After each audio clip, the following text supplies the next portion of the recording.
আসসালামু আলাইকুম গাইস। আমরা এখন দেখব কিভাবে আপনার ট্রাস্ট ওয়ালেটের পাসওয়ার্ডটা আপনি নিজে নিজে বের করবেন। ঠিক আছে, মানে প্রাইভেট কিটা বের করবেন। তো ফার্স্ট টাইম চলে যাবেন ট্রাস্ট ওয়ালেটের ভিতরে। তো আমি আমার ট্রাস্ট ওয়ালেটের ভিতরে চলে যাচ্ছি। আপনারা এইভাবে ট্রাস্ট ওয়ালেটের ভিতরে যাবেন। ট্রাস্ট ওয়ালেটে আসার পরে আপনাদের যে মেন পাসওয়ার্ডটা ঢোকার সময় যে পিনকোডটা সেট করেন সেই পিনকোডটা দিয়ে দিবেন। তো আমি আমারটা দিয়ে দিচ্ছি। দিয়ে এখন দেখেন আমি কিন্তু আমার ট্রাস্ট ওয়ালেটের ভিতর প্রবেশ করছি। এখন এই ট্রাস্ট ওয়ালেটের পাসওয়ার্ডটা আমরা কিভাবে বের করব বা প্রাইভেট কিটা কিভাবে বের করব।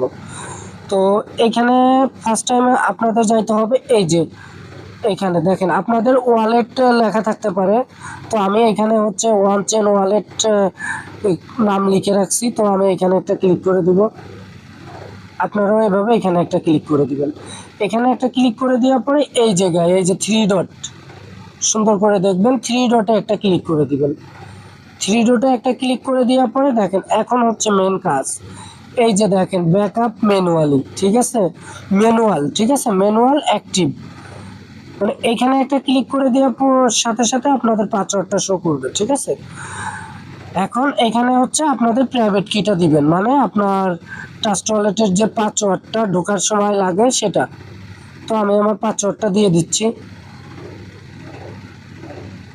দেখেন অটোমেটিক এখন কিন্তু আমার পাসওয়ার্ডটা শো করবে। দেখেন অলরেডি আমার পাসওয়ার্ডটা শো করছে, দেখছেন? এটাই হচ্ছে 12 ডিজিটের প্রাইভেট কি ট্রাস্ট ওয়ালেটের। আর যারা এখনো আমার ইউটিউব চ্যানেলটা সাবস্ক্রাইব করে নাই, সাবস্ক্রাইব করে দিবেন। আর হচ্ছে আমাদের টেলিগ্রাম চ্যানেলে জয়েন হয়ে থাকবেন, নিত্য নতুন আপডেট পেয়ে যাবেন এখানেই। তো ভালো থাকবেন, সুস্থ থাকবেন।